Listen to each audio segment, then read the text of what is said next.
Siklus biogeokimia karbon. Biogeokimia berasal dari kata biologi, geografi, dan juga kimia, yang berarti peredaran unsur-unsur kimia dari lingkungan ke komponen biotik, kemudian kembali lagi ke lingkungan. Proses ini terjadi secara berulang-ulang dan tidak terbatas. Daur biogeokimia berfungsi untuk menjaga kelangsungan hidup di bumi. Sebab materi dari hasil daur biogeokimia ini dapat digunakan oleh semua komponen di bumi, baik biotik maupun abiotik.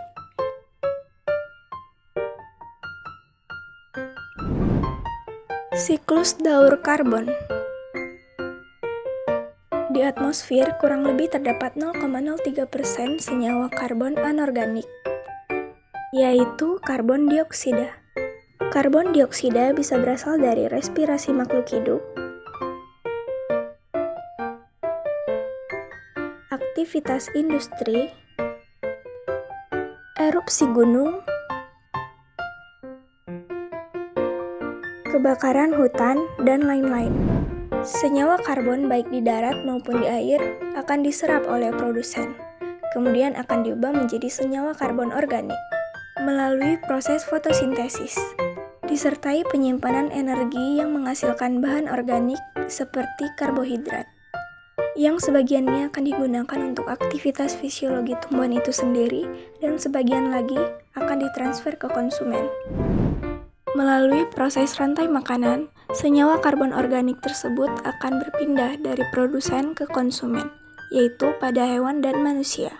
Respirasi yang dilakukan oleh makhluk hidup akan membebaskan senyawa karbon kembali ke atmosfer, yang nantinya akan diserap kembali oleh produsen.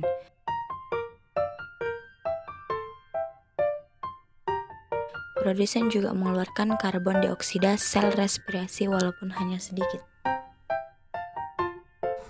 Bila makhluk hidup baik produsen atau konsumen mati, bahan organik di dalam tubuhnya akan diurai oleh dekomposer yang akan membebaskan senyawa karbon kembali ke atmosfer atau ke dalam air yang nantinya akan diserap kembali oleh produsen. Namun, sebagian senyawa karbon organik di dalam tubuh organisme ada yang membutuhkan waktu yang cukup lama untuk diuraikan. Bila tubuh organisme tersebut tertimbun dalam waktu yang cukup lama, maka nantinya akan berubah menjadi batu kapur, arang, atau minyak bumi.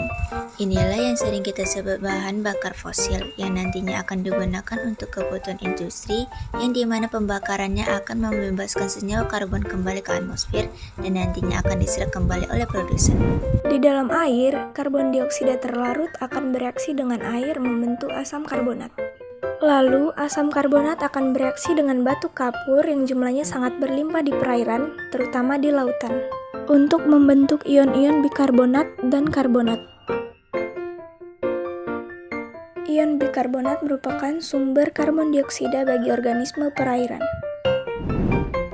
Organisme moluska bercangkang membuat cangkangnya dengan memanfaatkan karbon dioksida dan kalsium yang larut dalam air.